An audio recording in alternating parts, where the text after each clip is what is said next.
నమస్కారం BTV news కి స్వాగతం. ముందుగా ముఖ్యాంశాలు. శివరాత్రి బ్రహ్మోత్సవాల సందర్భంగా శ్రీశైలం ఆలయంలో భక్తుల రద్దీ. సౌకర్యాలపై ఢిల్లీ నుంచి సీఎం చంద్రబాబు సమీక్ష. ఆలయంలో భక్తుల రద్దీ దృష్ట్యా పటిష్ట చర్యలు చేపట్టాలని సీఎం ఆదేశం. రాష్ట్రంలో విద్యార్థులు ఫుల్ మెస్ ఛార్జీలు, స్కాలర్షిప్లు, ఫీజు రీయింబర్స్మెంట్లు రాక ఇబ్బందులు పడుతున్నారని కేంద్ర మాజీ మంత్రి చింతమోహన్ ఆవేదన. రాష్ట్రంలో ఎస్సీ, ఎస్టీ, ఓబీసీ విద్యార్థుల పరిస్థితి చాలా దారుణంగా ఉందని వ్యాఖ్య. విజయవాడ నగరపాలక సంస్థ 2026-27 గాను కొత్త బడ్జెట్ ను కౌన్సిల్లో ప్రవేశపెట్టిన నగర మేయర్ రాయన భాగ్యలక్ష్మి. అభివృద్ధిలో ఏ రకంగా ముందుకు వెళ్లిందో విజయవాడకు వచ్చిన ర్యాంకులు చెబుతాయని స్పష్టీకరణ. తునితలలో ఘనంగా మేరీమాత ఉత్సవాలు. రెండవ రోజు పోటెత్తిన భక్తజనం. ముగింపు రోజున ప్రత్యేక ఆశీర్వాదాలు, ఊరేగింపులు జరగనున్నాయని ఆలయ కమిటీ ప్రత్యేక ఏర్పాట్లు చేసిన వైనం.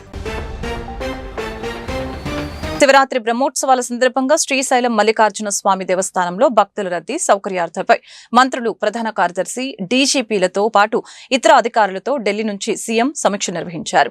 రాష్ట్ర దేవాదాయ శాఖ మంత్రి ఆనం రామనారాయణ రెడ్డి, హోంమంత్రి అనిత ప్రత్యేక శ్రద్ధతో ఏర్పాట్లు, వసతులపై అధికారులతో పర్యవేక్షించాలని సీఎం సూచించారు.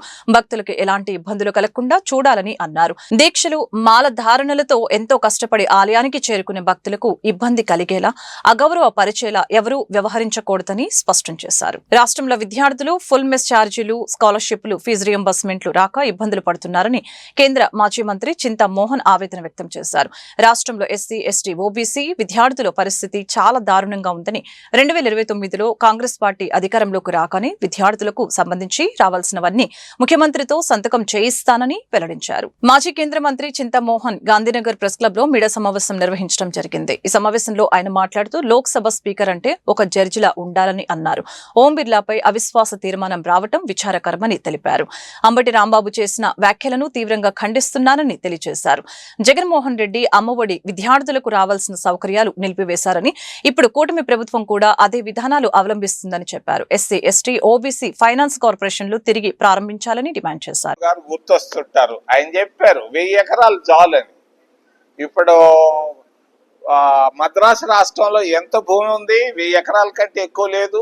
తెలంగాణలో ఎంత ఉంది? 1000 ఎకరాల కంటే ఎక్కువ లేదు. మొన్ననే బెంగళూరు పోయి కర్ణాటకలో లేదు, మరి కేరళలో లేదు. ఆంధ్రప్రదేశ్ రాష్ట్రంలో ఎందుకయ్యా 1,00,000 ఎకరాలు? నేను ఒక్కటి కామెంట్ చేయదలుచుకున్నాను. అమరావతి, క్వాంటమ్ సిటీ, అది ఇది అని ఏదేదో దినానికి ఒక్కొక్క కామెంట్ చేస్తున్నాడు.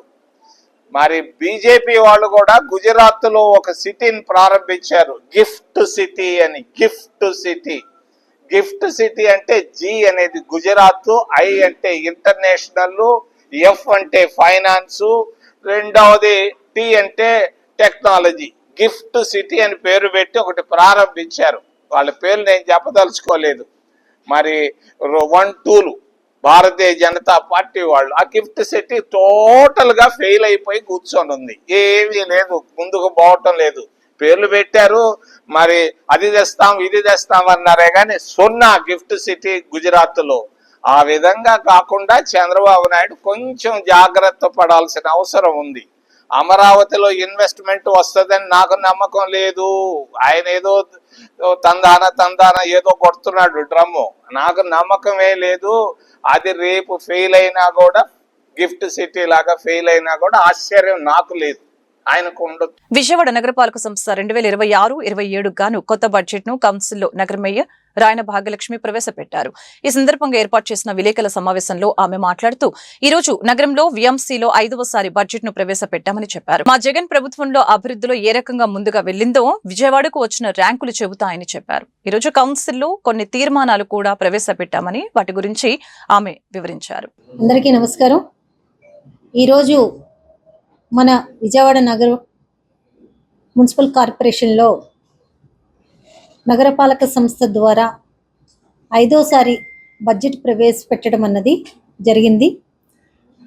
ఏదైతే కౌన్సిల్ ఏర్పడిన దగ్గర నుంచి గత 4 ఏళ్లుగా ప్రతి సంవత్సరం 2021-22 దగ్గర నుంచి మొదలు పెట్టుకొని ఈరోజు 2026-27 సంవత్సరం వరకు మనం 5 ఏళ్ల కాలంగా ప్రతి సంవత్సరం మనం బడ్జెట్ ప్రవేశపెట్టుకోవడం అన్నది జరిగింది.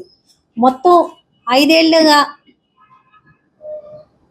ఏదైతే ఈ కౌన్సిల్ ఏర్పడిన దగ్గర నుంచి 7,083.54 కోట్లు రూపాయలు ఇంతవరకు 5 ఏళ్ల కాలంలో ప్రవేశపెట్టడం మనం జరిగింది.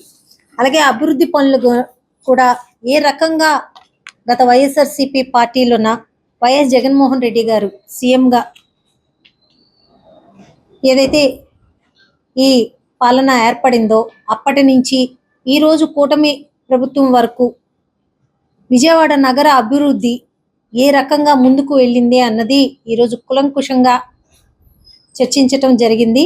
అలాగే కొన్ని పాలసీ మేటర్స్ కూడా ఈరోజు కౌన్సిల్ సమావేశంలోన గుణదల మేరీమాత క్షేత్రం ఇప్పుడు భక్తిమయమైన వాతావరణంతో కలకలలాడుతోంది. దక్షిణ భారతదేశంలోని క్రైస్తవ క్షేత్రాల్లో రెండో అతిపెద్దదిగా ప్రసిద్ధి చెందిన ఈ పుణ్యక్షేత్రంలో 102వ వార్షికోత్సవాలు ఘనంగా జరుగుతున్నాయి.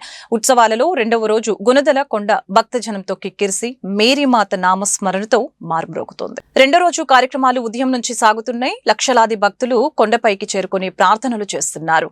నీరు, వైద్య సదుపాయాలు, పార్కింగ్ వంటివి సిద్ధంగా ఉన్నాయి. విజయవాడ నగర పోలీసులు కట్టుదిట్టమైన భద్రతా చర్యలు తీసుకుంటున్నారు. ఎటువంటి అవాంఛనీయ సంఘటనలు జరగకుండా చూస్తున్నారు. గుణదల మేరీమాత మహోత్సవాల కేవలం ఉత్సవాలు కాదు, భక్తి ప్రయాణం. ఇక్కడికి వచ్చిన ప్రతి భక్తుడు మేరీమాత దీవెనలతో తన జీవితాన్ని పవిత్రం చేసుకుంటాడు. అలాగనే మతాలు, కులాలు, వర్గాలు మరచి ఒకే భక్తి ధారలో కలిసిపోయే ఈ క్షేత్రం ఐక్యతకు ప్రతీక. ఈ మహోత్సవాలలో పాల్గొని మేరీమాత ఆశీస్సులు పొందాలని భక్తులు కోరుతున్నారు. గత 9 రోజులు మేము నవదిన ప్రార్థనలు జరిపిన తర్వాత నిన్న మొదటి రోజు దివ్య పూజలు సమర్పించబడ్డాయి. అనేక మంది యాత్రికులు రావడం ఆరంభించారు. మొదటి రోజున చాలామంది వచ్చారు. దివ్య పూజకే దగ్గర 6,000 మంది వచ్చారు. అదేవిధంగా రోజంతా యాత్రికులు వస్తూనే ఉన్నారు పుణ్యక్షేత్రం దర్శించడానికి. చాలామంది ఇక్కడికి వచ్చి తల్లి దర్శనం చేసుకొని కొండ మీదకు వెళ్ళి కొండ గుహ దగ్గర మళ్ళీ ప్రార్థన చేసి అక్కడి నుంచి కొండ ఎక్కి అక్కడ శిలువను దర్శించుకొని తిరిగి వచ్చి దేవుని ఆశీస్సులు పొందుతూ ఉన్నారు. ఇది రెండవ రోజు. రెండవ రోజున నెల్లూరు పీఠాధిపతులు పూజలు సమర్పించారు. ఈరోజు సాయంత్రం విశాఖపురి అగ్రపీఠాధిపతులు వచ్చి పూజలు సమర్పిస్తారు. రోజు రోజుకు భక్తుల సంఖ్య పెరుగుతూ ఉంది. చాలామంది సంతోషంగా తిరిగి వెళుతున్నారు. వచ్చిన వాళ్ళు ఉండిపోతున్నారు కూడా కొందరు. అందరికీ ఉండడానికి కూడా కొన్ని సదుపాయాలు మేము వాళ్ళకి అమర్చాం. ఇక్కడ మాకు క్రమశిక్షణగా ఉంది. ఎందుకంటే చాలామంది పోలీసు బలగం, వాళ్ళతో పాటు ఇంకా వాలంటీర్స్, మా ష్రైన్ నుంచి వాలంటీర్స్ కూడా వాళ్ళు కూడా చాలా సహాయం చేస్తున్నారు. ప్రజలకు ఎటువంటి ఇబ్బందులు లేకోకుండా అన్ని విషయాలలో మీరు శ్రద్ధ తీసుకొని వాళ్ళ కోసం ఆధ్యాత్మికంగా, అదేవిధంగా వాళ్ళకు కావాల్సిన కనీస అవసరాలు కాదు అంతకంటే ఎక్కువ మనం వాళ్ళకు అవన్నీ ఇచ్చాము. కాబట్టి ఇంకొకసారి భక్తులందరికీ ఇంకొకసారి నేను వాళ్ళందరికీ ఆహ్వానం పలుకుతున్నాను. ఎందుకంటే మరియమాత మనలందరినీ ఆధ్యాత్మికంగా దీవిస్తుంది, దేవుని వరాలు మనకు అందజేస్తుంది. కాబట్టి ఇక్కడికి వచ్చి అందరికి తల్లిగా మరియమాతను మేము ఎంతో గౌరవిస్తున్నాం. మానవ రక్షణ కొరకు దేవాది దేవుడే దిగి వస్తే ఆమె గర్భము ఆయనకు నివాస స్థలమైనటువంటి ఆ మరియ తల్లిని మనం మామూలుగా ప్రపంచంలో అందరూ కూడా, ముఖ్యంగా క్రైస్తవులు, వారిలో కథోలికులు ఎక్కువగా ఆమెను గౌరవించి ఆమె ద్వారా దేవుని యొక్క ఆశీర్వాదాలు పొందుతూ ఉంటారు. దేవుని లోకంలోనికి తీసుకువచ్చినటువంటి గొప్ప జనని అని భావిస్తున్నాం. అయితే ఈ గుణదల పుణ్యక్షేత్రం యొక్క విశిష్టత ఏమిటంటే, ఒక చిన్న దైవ కార్యాలు ఎప్పుడు కూడా చిన్నవిగా ప్రారంభమవుతాయి. ఈ ప్రాంతంలో ఒక చిన్న బోర్డింగ్ ఉండేది అనాథలకు విద్యనివ్వటానికి. వారికి నీరు లేదు, చాలా ఇబ్బందులు పడుతున్నారు. అప్పటి ఫాదర్ అర్లాటి అనేటువంటి ఆయన ఏం చేయాలనేటువంటిది వెళ్ళి ఆ కొండ దగ్గరికి వెళ్ళి ఒక రోజంతా ప్రార్థన చేశారని, అక్కడ ఒక మరియ తల్లి యొక్క స్వరూపాన్ని పెట్టారని, కిందకు వచ్చిన తర్వాత చిన్న బావి తవ్వితే పుష్కలంగా వారికి నీరు అందించబడిందని, ఆ విధంగా అంచెలంచెలుగా ఈ గుణదల పుణ్యక్షేత్ర అభివృద్ధి చెందడం జరిగింది. బైబిల్లో చాలా భక్తిభావంతో కూడినటువంటి విషయాలు ఉన్నాయి. ఒకటి ఏంటంటే కొండల మీదకి వెళ్ళి ప్రార్థన చేయటం, ఆ కొండలు దైవ సాన్నిధ్యానికి కొంచెం అనుకూలంగా ఉంటాయి. ఆయన మనకు బోధిస్తాడనేటువంటి ఒక ప్రగాఢమైనటువంటి విశ్వాసం. మా ప్రభుత్వం వచ్చిన దగ్గర నుంచి ఇప్పటి వరకు 5 బడ్జెట్లను విజయవంతంగా ప్రవేశపెట్టామని వైసీపీ కార్పొరేటర్లు స్పష్టం చేశారు. పీపీపీ అంశాలను మినహాయించి బడ్జెట్ ఆమోదించామని తెలియజేశారు. బీఎంసీ నందు వైసీపీ కార్పొరేటర్లు బడ్జెట్పై విలేకరుల సమావేశం నిర్వహించారు. ఎన్ని ఒడిదుడుకులు వచ్చినా అధిగమించామని చెప్పారు. సంక్షేమం, అభివృద్ధి అందించామని, మునుపెన్నడూ లేని రీతిలో అభివృద్ధి చేశామని సహకరించిన ప్రజలకు అభినందనలు తెలిపారు. కార్పొరేటర్ పుణ్యశీల మాట్లాడుతూ 125 కోట్ల లోటు బడ్జెట్ ఆమోదమని తెలిపామని, అభివృద్ధి పనుల్ని సమర్థవంతంగా చేశామని అన్నారు. రాష్ట్ర ప్రభుత్వం నుంచి మద్దతు లేదని, అధికారులు నిస్సహాయ స్థితిలో ఉన్నారని తెలిపారు. బుడమేరు 150 కోట్లు ఇస్తామని ప్రకటించారని, ఇవ్వలేదని, స్టామ్ వాటర్ నిధులు ప్రభుత్వం నుంచి వస్తాయో రావో తెలియదని అన్నారు. పీపీపీ పేరిట 600 కోట్లు భారాన్ని వీఎంసీ మోపటం సమంజసం కాదని అన్నారు. చెప్పింది చేశాం, బూటకపు మాటలు గాలిలో మెడలు లేవని స్పష్టం చేశారు. 100% ఎందుకంటే ఇక్కడున్న అధికారులు మరి రెవెన్యూ కలెక్షన్ కానీ దాన్ని ఎంత సమర్థవంతంగా ఎక్కడెక్కడ ఏ అభివృద్ధి పనులకి మరి ఉపయోగించాలో మరి పాలకపక్షం చేతుల్లో ఉంటుంది. కాబట్టి దాన్ని ఇంతవరకు కూడా మేము ఈ 2 సంవత్సరాలుగా సమర్థవంతంగా చేసుకుంటూ వచ్చాం. కానీ ఈ కూటమి ప్రభుత్వం అధికారంలోకి వచ్చిన తరువాత మరి ఇంతవరకు కూడా రూపాయి గ్రాంట్ అనేది మరి ఇంతవరకు బడ్జెట్లో రూపొందించడానికి అంకెల గారడీగా చూపించుకోవటానికే సరిపోతోంది తప్ప మరి ఎక్కడా కూడా మరి పాలక పక్షానికి ఇక్కడ సమర్థవంతంగా అభివృద్ధి చేయడానికి ప్రభుత్వం నుంచి ఎట్లాంటి సపోర్ట్ అయితే లేదు అనడంలో ఎటువంటి అతిశయోక్తి లేదు. మరి అధికారులు కూడా ఏమీ చేయలేని పరిస్థితుల్లో ఉన్నారు. ఎందుకంటే గవర్నమెంట్ ఏదైనా ఇవ్వగలిగితేనే, ఎందుకంటే దీనికి ఫర్ ఎగ్జాంపుల్ చెప్తాను, మరి గత సంవత్సరం 4,000 కోట్ల రూపాయలకి డిపిఆర్లు పంపించాము. మరి బుడమేరు అభివృద్ధికి సంవత్సరానికి 150 కోట్ల రూపాయలు ఖర్చు పెట్టి ఖచ్చితంగా ఈ రోజుతో మా పాలకపక్షం 5 సంవత్సరాలు బడ్జెట్ ప్రవేశపెడతాం సక్సెస్ఫుల్గా. ఎందుకంటే గత 5 సంవత్సరాల్లోగా ఎన్నో ఒడిదుడుకులు, కరోనా ఉన్నా, తుఫాన్లు ఉన్నా, ఎటువంటి పరిస్థితులు ఉన్నా కానీ పాలకపక్షం ప్రకారం అభివృద్ధి సంక్షేమంతో పాటు మరి సంక్షేమ పథకాలు కూడా కరోనా టైం కూడా ఎక్కడా కూడా లోటు లేకుండా చేసేందుకు మేమందరం కూడా గర్వంగా చెప్పదలుచుకున్నాం. అలాగే స్టార్టింగ్లో అమలు చేసిన బడ్జెట్ పాటు ఈ బడ్జెట్ కూడా దాదాపుగా ఈ బడ్జెట్ కూడా పరమాపంది ఆపకుండా ఎక్కడైతే సంక్షేమం అభివృద్ధి చేయాలో, ఎక్కడ జరగాలో వాటన్ని కురుపులు చెప్పడం జరిగింది. ఈ సందర్భంగా ఒకటే అందరికీ చెప్పదలిచాం. అందరికీ తెలిసిన విజయవాడ నగరంలో నేను కూడా 95 నుంచి కార్పొరేషన్ ఉన్నా కానీ వైసీపీ పక్షము దారితెన్ను లేని బడ్జెట్ ప్రవేశపెట్టిందని కార్పొరేటర్ సత్యబాబు విమర్శలు గుప్పించారు. ప్రభుత్వం నుంచి 1,200 కోట్ల నిధులు రాలేదని అన్నారు. మేయర్ స్థాయి స్నాగంలో 600 కోట్లు స్టామ్ వాటర్ డ్రైన్ ఆమోదించి ఇప్పుడు వ్యతిరేకించారని చెప్పారు. ప్రభుత్వం నుండి రావాల్సిన ఏపీ గ్రాంట్స్ నిధులు రాబట్టడంలో వైసీపీ కూటమి విఫలమైందని చెప్పారు. వాస్తవాల దివాలా బడ్జెట్ ఆలోచనలో అమలు కాలేదని అన్నారు. ఇంటి పన్నులు, నీటి పన్నులు, డ్రైనేజీ పన్నులు విపరీతంగా వేశారని, మనమందరం ప్రశ్నించాలని, ప్రజలందరితో కలిసి పోరాటం చేస్తామని తెలిపారు.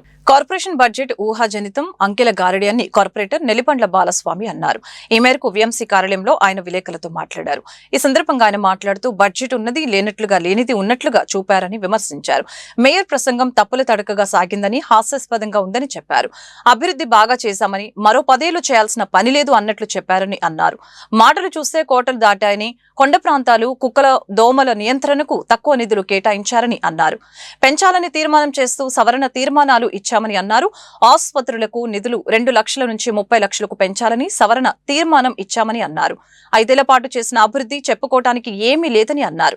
రప్పా తప్ప అభివృద్ధి లేదని, ఈ బడ్జెట్ ప్రజలకు ఏమాత్రం ఉపయోగపడదని, ఈ బడ్జెట్ పూర్తిగా వ్యతిరేకిస్తున్నామని అన్నారు. విడుదల చేయాల, ఇప్పుడున్న కూటమి ప్రభుత్వం కూడా విడుదల చేయాల. ఇదే కాదు, 15వ ఆర్థిక సంఘం నిధులు 200 కోట్లు, ఏపీ గ్రాంట్స్ నిధులు 120 కోట్లు, ఇలాగా చెప్పుకుంటూ పోతే 1,200 కోట్ల రూపాయలు విజయవాడకు రావాల్సిన నిధుల్ని రప్పించే దాంట్లో అటు వైసీపీ పాలకపక్షం వైఫల్యం చెందింది. కూటమి ప్రభుత్వం కూడా ఈరోజు విజయవాడ నగరానికి అన్యాయం చేస్తుంది. కాబట్టి ఈరోజు బడ్జెట్ సమావేశం అంకెల గారడి, అవాస్తవాలు, నగరానికి ఉన్నటువంటి బృందావన కాలనీ ఆస్తుల అమ్మకాలు, అలాగే విజయవాడ నగరానికి సంబంధించినటువంటి నిధులు కైంకర్యాలు, విజయవాడ నగర బడ్జెట్ అంకెల గారడితోనూ అవాస్తవాలతో పేరుకొంది. కాబట్టి ఈ బడ్జెట్ రాబోయే కాలంలో విజయవాడ నగరాన్ని దివాళా తీయించే బడ్జెట్ ఇది. అంకెల ఘనం తప్ప ఆచరణలో అభివృద్ధి అనేది కనబడిన పరిస్థితి. ఇప్పటికే నగరంలో ఉన్నటువంటి కాంట్రాక్టర్లకి 250 కోట్ల రూపాయలు పెండింగ్ బిల్లులు బకాయిలు ఉన్నాయి.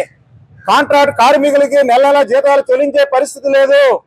ఈ రకంగా విజయవాడ నగరాన్ని దివాలా తీస్తున్నటువంటి ఈ కూటమి కానీ వైసీపీ కానీ రాష్ట్రంలో కూటమి ప్రభుత్వానికి అభివృద్ధి, సంక్షేమం ఇచ్చిన హామీలపై శ్రద్ధ లేదని, వాస్తవాలు బయటకు తెలుస్తాయని, డైవర్షన్ పాలిటిక్స్ నడుపుతున్నారని ఎన్టీఆర్ జిల్లా వైసీపీ అధ్యక్షులు దేవినేని అవినాష్ విమర్శలు గుప్పించారు. ఎన్టీఆర్ జిల్లా వైసీపీ కార్యాలయం ముందు ఆయన మీడియాతో మాట్లాడారు. ముఖ్యమంత్రి స్థానంలో ఉండి చంద్రబాబు వెంకటేశ్వర స్వామి ప్రసాదంపై నిందలు మోపారని, ప్రసాదంలో ఎటువంటి జంతువుల కొవ్వు కలవలేదని సిట్ నివేదిక ఇచ్చిందని వ్యాఖ్యానించారు. చంద్రబాబు చెప్పిన అబద్దాన్ని నిజం చేయడానికి దుర్గగుడి మెట్లు కడిగి పవన్ కళ్యాణ్ నటించారని అన్నారు. ఇప్పుడు వాస్తవాలు బయటకు వచ్చాయి. పవన్ కళ్యాణ్ బహిరంగ క్షమాపణ చెప్పాలని డిమాండ్ చేశారు. అలాగనే కల్తీ జరిగిందని చెప్పిన ట్యాంకర్లన్నీ తనిఖీ చేసి పంపించింది కూటమి ప్రభుత్వమే అని, దీనిలో వైసీపీకి సంబంధం ఏముందో చెప్పాలని సూటిగా ప్రశ్నించారు. సుప్రీంకోర్టు కూడా ప్రభుత్వానికి చివాట్లు పెట్టిందని అన్నారు. ఈ రాష్ట్రంలో కూటమి ప్రభుత్వానికి ప్రజానికం పైన, లేకపోతే ఈ రాష్ట్రంలో అభివృద్ధి కార్యక్రమాలపైన, ఎన్నికల సమయంలో ఏదైతే సంక్షేమ పథకాలు మేము అందచేస్తామని చెప్పని హామీలు ఇచ్చారో, ప్రమాణాలు చేశారో,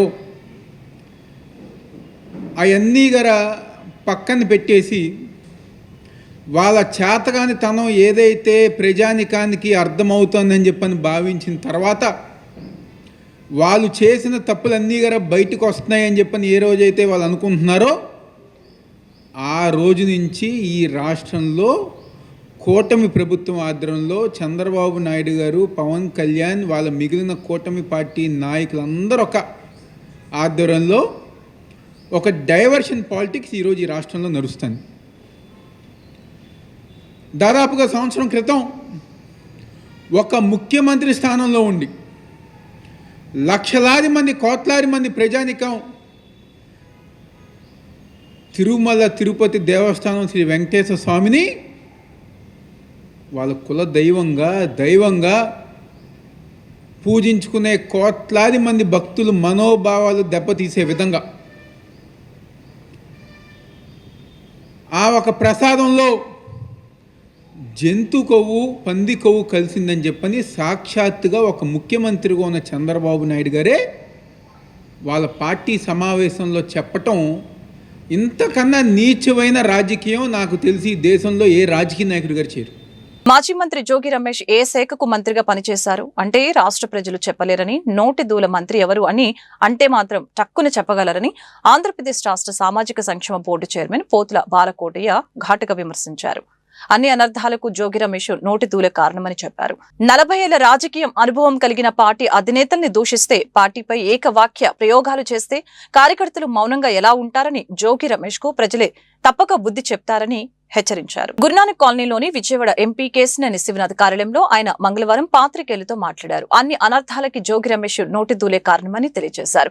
ముఖ్యమంత్రి చంద్రబాబు, డిప్యూటీ మంత్రి పవన్ కళ్యాణ్, మంత్రి లోకేష్ పై అడ్డు అదుపు లేని వ్యాఖ్యలు చేసి మళ్లీ విజయవాడ ఎంపీ కేశినేని శివనాథ్ పై అసత్య ఆరోపణలు చేయడానికి పూర్తిగా తప్పుపట్టారు.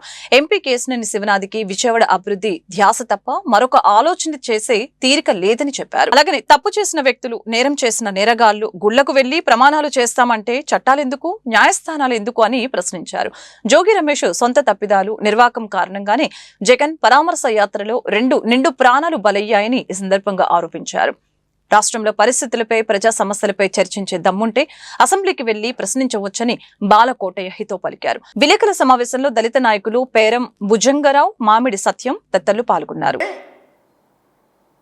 ఆదర్శవంతంగా చేయడం కోసం, ప్రజలకు దగ్గరయ్యేందుకు కష్టపడుతుంటే గంజాయి బ్యాచ్ని తెచ్చి, బ్లేడ్ బ్యాచ్ని తెచ్చి, నేను బీసీ కులాన్ని కాబట్టి నా మీద దాడి చేశారని చెప్పేసి అని ఈ బెబ్బెబ్బే మెమ్మెమ్మే నీ నూడదోలు తగ్గించుకుంటే ఏ ఇబ్బంది ఉండదు. మీ నాయకుడా చెప్పడు. ఆయనకేందంటే మీరు తిరుగుతూ ఉంటుంటే శ్రవణానందం, హ్యాపీ. ఆయన తిట్లు కావాలి లేదా భూత పురాణాలు కావాలి. నాడు అసెంబ్లీ, నేడు ఇది. మళ్ళీ మాట్లాడితే ఏదో మేము వచ్చేస్తాం, 29లో మేము వచ్చేస్తాం, రెట్టింపుతో వడ్డీ తీరుస్తాం. ఎక్కడికి వస్తారు? ఎటు నుంచి వస్తారు? ఎలా వస్తారు? అధికారం అనేది మార్కెట్లో దొరికే వస్తువా? కొనుక్కొచ్చుకుంటారా బడ్డీ కొట్లలో? వేలం పాటేస్తారా ఏంటి అధికారాన్ని? అధికార పక్షమైనా ప్రతిపక్షమైనా ప్రజలు ఇస్తేనే కదా వచ్చేది. మీకు ఒక స్థాయి ఇచ్చారు కదా 11తో. రేపు అసెంబ్లీ జరుగుతుంది. మీరు ఏడిపేదో అసెంబ్లీకి వెళ్ళి ఆడవండి. అది కల్తీ మద్యం మీద కానీ, కల్తీ లడ్డు మీద కానీ, మీరు చేసిన పరిపాలనా విధానాల మీద కానీ అసెంబ్లీకి వెళ్ళండి. మీ నాయకుడిని తీసుకెళ్ళండి. రాకపోతే కాళ్ళు చేతులు గట్టి తీసుకెళ్ళండి. ఉన్న 11 మంది. తప్పే ఉంది? మిమ్మల్ని అసెంబ్లీకి వెళ్ళమనే కదా ప్రజలు మిమ్మల్ని గెలిపించింది. అసెంబ్లీకి వెళ్ళి మాట్లాడండి, ప్రజలందరూ వింటారు. ఈ బూతులే మాట్లాడండి మళ్ళీ ఎన్ని.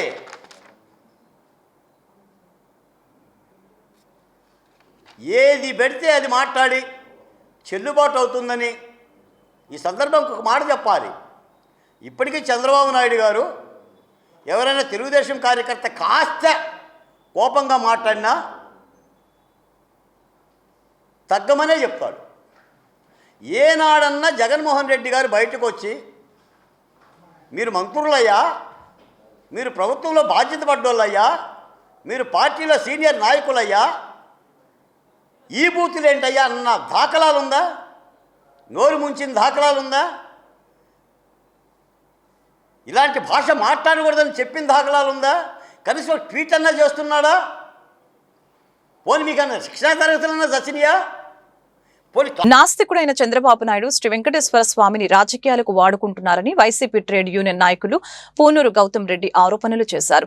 సిట్ ఇచ్చిన నివేదికలో ఎలాంటి కల్తీ లేదని తేలినా కూటమి నాయకులు అసత్య ప్రచారాలు మానటం లేదని చెప్పారు. అసత్య ప్రచారాలు చేస్తున్న చంద్రబాబుపై కేసులు వేస్తామని వెల్లడించారు. చంద్రబాబు నాయుడు పాలనలో ఎక్కడ చూసిన కల్తీ రాజ్యమేలుతుందని అన్నారు. లడ్డూ కల్తీ జరిగింది జగన్మోహన్ రెడ్డి ప్రభుత్వంలో కాదని అన్నారు. కేంద్ర రాష్ట్ర ప్రభుత్వాల కార్మిక వ్యతిరేక విధానాలకి వ్యతిరేకంగా ఫిబ్రవరి 12న జరిగే సార్వత్రిక సమ్మెకు మద్దతు తెలిపారు. వెంకటేశ్వర స్వామి గారిని తలుచుకుంటూనే ఏ పనైనా మొదలు పెట్టడం మనకు అలవాటు. ముఖ్యంగా ఆంధ్రప్రదేశ్ రాష్ట్ర ప్రజానీకానికి, భక్తజన అందరికీ కూడా అది అలవాటు. ఈ తరుణంలో వెంకటేశ్వర స్వామిని ఒక రకంగా చెప్పాలంటే ఆయన గుడికి రాకుండా చేయటానికి నాస్తికుడైనటువంటి చంద్రబాబు నాయుడు. నేను ఎందుకు చెప్తున్నానంటే నాకు ప్రాక్టికల్గా కూడా తెలుసు కాబట్టి దేవుణ్ణి నమ్మనటువంటి వాడు చంద్రబాబు నాయుడు. ఆయన ఏదో అరెస్ట్ అయిన తర్వాత బొట్టు పెట్టుకోవటం అనేటువంటి జరుగుతుందే కానీ అంతకుముందు ఎన్నడూ కూడా వాస్తు కానీ లేదా దేవుణ్ణి కానీ నమ్మేటువంటి మనిషి కాదు.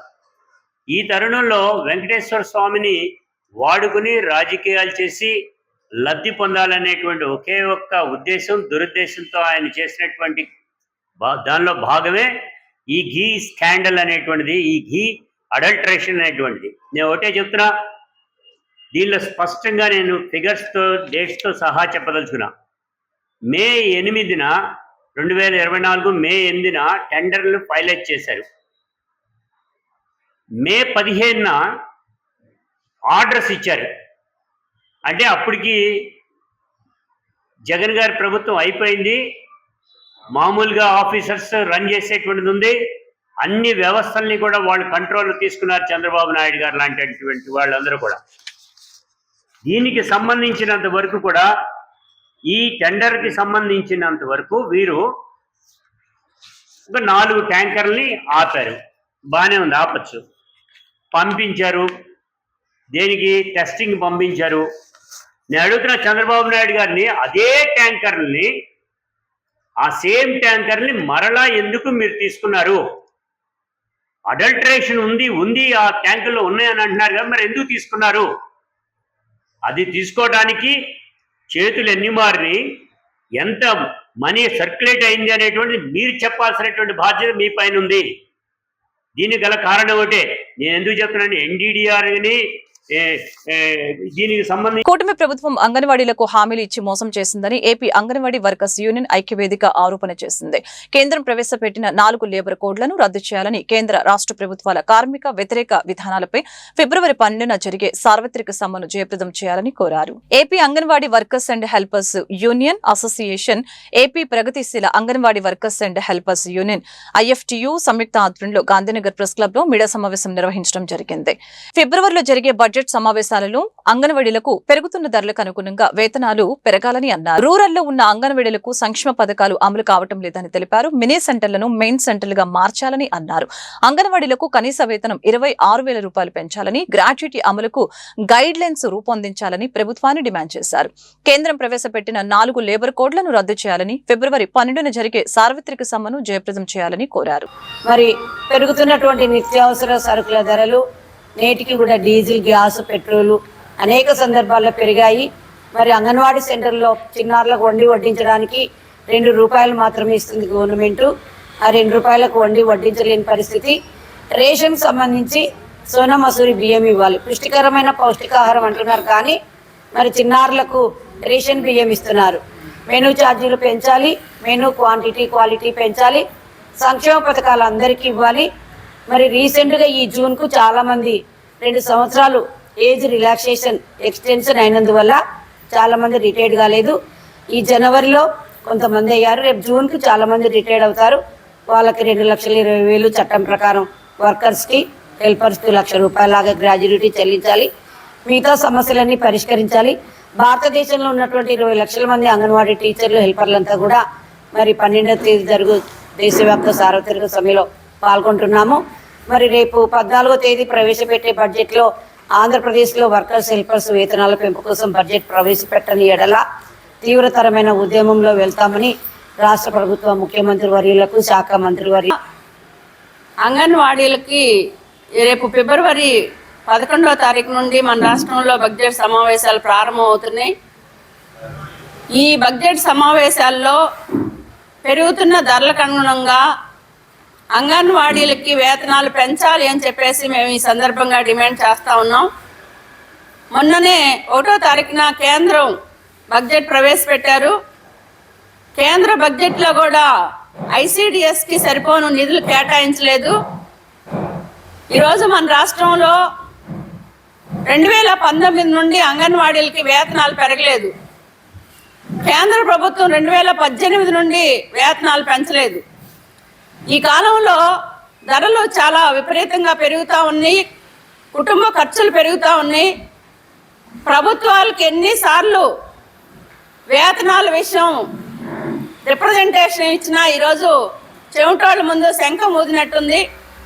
అందుకనే అనివార్యంగా 2023లో దాదాపు 42 రోజుల పాటు ఆంధ్ర రాష్ట్రంలో అంగన్వాడీలు ఒక చారిత్రాత్మకమైన సమ్మె నిర్వహించారు. ఈ సమ్మె సందర్భంగా ప్రస్తుతం కూటమి ప్రభుత్వంలో ఉన్న ముఖ్యమంత్రి గారు కానీ, మంత్రులు కానీ, ఎమ్మెల్యేలు కానీ అందరూ అంగన్వాడీ టెంట్ల దగ్గరకు వచ్చి అంగన్వాడీల డిమాండ్ చాలా న్యాయమైనది, వాళ్ళకి తప్పకుండా మా ప్రభుత్వం వస్తే వేతనాలు పెంచుతాము అని చెప్పేసి ఆ రోజు హామీ ఇచ్చారు. ఇప్పటికీ సంవత్సరంన్నర పూర్తయిపోయింది. సంవత్సరంన్నర పూర్తయినా కూడా ఈ రోజుకి కూడా అంగన్వాడీలకి నయా. ప్రపంచంలోని అతిపెద్ద సేవా సంస్థ లయన్స్ విజన్ కేర్ ఆధ్వర్యంలో లక్షల మంది ఉమ్మడి కృష్ణా జిల్లాలోని విద్యార్థులకు చైల్డ్ ఐ స్క్రీనింగ్ టెస్టులు నిర్వహించాలని గత ఆగస్టులో శ్రీకారం చుట్టి నేటికి 85,000 మందికి టెస్టులు నిర్వహించడం జరిగిందని తెలిపారు. జిల్లా vision care chairperson lion Erramsetti Srinivasarao మాట్లాడుతూ మరికొద్ది రోజుల్లో 1,00,000 మంది విద్యార్థులకు స్క్రీనింగ్ టెస్టులు పూర్తవుతాయని పేర్కొన్నారు. వీరిలో కొంతమంది విద్యార్థులకి ఉచితంగా కళ్లజోడ్లు పంపిణీ చేయడం జరిగిందని చెప్పారు. లయన్స్ ఇంటర్నేషనల్ డిస్ట్రిక్ట్ 316 డి ఆధ్వర్యంలో ఉమ్మడి కృష్ణా జిల్లాలోని ప్రభుత్వ, ప్రైవేట్ విద్యా సంస్థల్లో చదువుతున్న సుమారు 1,00,000 మంది విద్యార్థులకు ఉచితంగా చైల్డ్ ఐ స్క్రీనింగ్ నిర్వహించినట్లు జిల్లా vision care chairperson lion Erramsetti Srinivasarao తెలియజేశారు. ఈ స్క్రీనింగ్ లో దృష్టిలోపం గుర్తించిన 85,000 టెస్టులు నిర్వహించి 7,500 మందికి ఉచితంగా నాణ్యమైన కళ్లజోడ్లు పంపిణీ చేసినట్లు వెల్లడించారు. Past district governors, vice district గవర్నర్లు, హోమ్ క్లబ్ సభ్యుల ప్రోత్సాహంతో పాటు Max Vision Care, Vasan eye care, Akira eye hospitals సహకారంతో ఈ కార్యక్రమం కొనసాగుతున్నట్లు తెలియజేశారు. లయన్స్ క్లబ్ ఆఫ్ నందిగామ అధ్యక్షుడు లైన్ మల్లెంపాటి ప్రసాద్ 300 మందికి కళ్లజోడ్లను స్పాన్సర్ చేయడం అభినందనీయమని తెలియజేశారు. చిన్న వయసులోనే దృష్టిలోపం విద్యార్థుల భవిష్యత్తును ప్రభావితం చేస్తుందని తెలిపారు. ఈ కార్యక్రమానికి మాజీ డిస్టిక్ గవర్నర్లు, నగరంలోని ప్రముఖమైన ఐ హాస్పిటల్ వైద్యులు, వైద్య సిబ్బంది, పారిశ్రామికవేత్తలు, పలువురు ప్రముఖులు హాజరయ్యారు. 316D జిల్లాకి VVPS ఆంజనేయులు గారు గవర్నర్ అవటం, వైస్ డిస్ట్రిక్ట్ గవర్నర్ 1గా మన NVS ప్రసాద్ గారు, అలాగే 2 శ్రీ శ్రీనివాసరెడ్డి గారు, నా పక్కన ఉన్నటువంటి మిర్యాల వెంకటేశ్వర మా పాస్ట్ డిస్ట్రిక్ట్ గవర్నర్, మా హోమ్ క్లబ్ గవర్నర్, మళ్ళీ నా ముందున్నటువంటి చాలామంది పెద్దవాళ్ళు ఉన్నారు. వాళ్ళందరి గురించి చెప్తాను మీకు.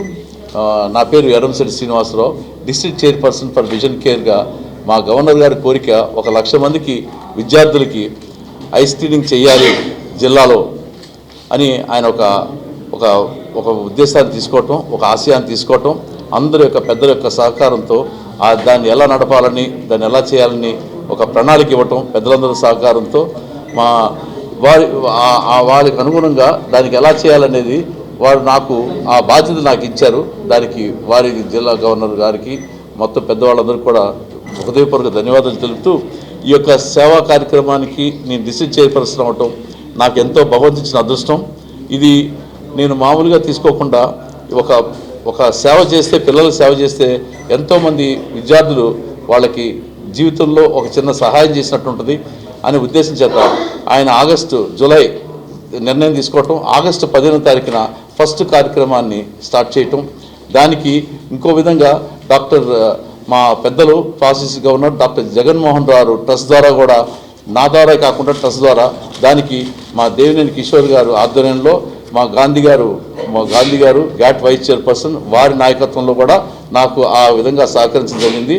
ఇవాళ 1,00,000 మందికి ఐ స్క్రీనింగ్ అనుకుంటే దరిదాపు ఈ రోజున 1,00,000 మంది ఐ స్క్రీన్ చేయడం జరిగింది. ఆగస్టు 15వ తారీఖు మొదలుపెట్టి ఈ రోజున దీంట్లో దరిదాపు 44 స్కూల్స్ని స్క్రీన్ చేయటం, ఒక వెహికల్ తీసుకుని నేను పర్సనల్గా ఒక వెహికల్ని ఈ 316Dకి డొనేట్ చేయటం, అంటే దాన్ని ఉపయోగించడానికి నేను తీసుకోవడం జరిగింది. దానికి ఎన్నో హాస్పిటల్స్, ముఖ్యంగా మా పాస్ట్ డిస్ట్రిక్ట్ గవర్నర్లు, మా క్లబ్ ప్రెసిడెంట్లు, మొత్తం గ్యాట్ టీం, అది పెద్ద. అందరికీ నమస్కారం. ఇది మీడియా మిత్రులకు కూడా నా నమస్కారాలు తెలియజేస్తూ, ఇది లయన్స్ క్లబ్స్ ఇంటర్నేషనల్ ఒక పెద్ద ఆర్గనైజేషన్, 210 దేశాల్లో ఉన్న ఆర్గనైజేషన్లో మన 316D అనేది ఒక జిల్లా. ఇది రెవెన్యూ జిల్లా కాదు, లయన్స్ జిల్లా. మన ఉమ్మడి ఎన్టీఆర్ జిల్లా, కృష్ణా జిల్లా కలిపి ఒక లయన్స్ జిల్లా అనమాట అండి 316D అని. దాంట్లో ప్రతి సంవత్సరం ఒక గవర్నర్ మారుతూ ఉంటారు. అలాగే ఈ సంవత్సరం నేను లయన్స్ క్లబ్ ఇంటర్నేషనల్కి 316Dకి గవర్నర్గా పనిచేస్తున్నాను. ఈ గవర్నర్గా పనిచేస్తున్నప్పుడు 365 రోజులు ఈ యొక్క ఏదో కార్యక్రమం పెట్టుకుంటా, దానికి సంబంధించి ఒక డీసీలను కూడా అరేంజ్ చేస్తూ ఉంటాం. దానికి సంబంధించి పెద్దలు మా వైఎస్ రావు గారు బ్రహ్మాండంగా ఈ సంవత్సరం చైల్డ్ ఐ స్క్రీనింగ్ చేయాలి 1,00,000 మందికి అని ఒక టార్గెట్ పెట్టుకోవటం జిల్లాలో.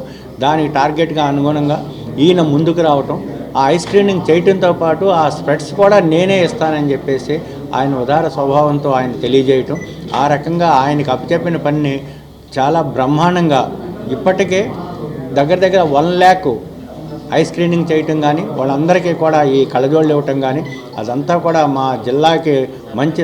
వార్తలు ముగించే ముందు ముఖ్యాంశాలు మరొకసారి. శివరాత్రి బ్రహ్మోత్సవాల సందర్భంగా శ్రీశైలం ఆలయంలో భక్తుల రద్దీ, సౌకర్యాలపై ఢిల్లీ నుంచి సీఎం చంద్రబాబు సమీక్ష. ఆలయంలో భక్తుల రద్దీ దృష్ట్యా పటిష్ట చర్యలు చేపట్టాలని సీఎం ఆదేశం. రాష్ట్రంలో విద్యార్థులు ఫుల్ మెస్ ఛార్జీలు, స్కాలర్షిప్లు, ఫీజు రీయింబర్స్మెంట్లు రాక ఇబ్బందులు పడుతున్నారని కేంద్ర మాజీ మంత్రి చింతమోహన్ ఆవేదన. రాష్ట్రంలో ఎస్సీ, ఎస్టీ, ఓబీసీ విద్యార్థుల పరిస్థితి చాలా దారుణంగా ఉందని వ్యాఖ్య. విజయవాడ నగరపాలక సంస్థ 2026-27 గాను కొత్త బడ్జెట్ ను కౌన్సిల్లో ప్రవేశపెట్టిన నగర మేయర్ రాయన భాగ్యలక్ష్మి. అభివృద్ధిలో ఏ రకంగా ముందుకు వెళ్లిందో విజయవాడకు వచ్చిన ర్యాంకులు చెబుతాయని స్పష్టీకరణ. కొనదెలలో ఘనంగా మేరీమాత ఉత్సవాలు. 2వ రోజు పోటెత్తిన భక్తజనం. ముగింపు రోజున ప్రత్యేక ఆశీర్వాదాలు, ఊరేగింపులు జరగనున్నాయని ఆలయ కమిటీ ప్రత్యేక ఏర్పాట్లు చేసిన వైనం. ఈ వార్తలు ఇంతటితో సమాప్తం. మరొక బులెటిన్లో మళ్ళీ కలుద్దాం. నమస్కారం.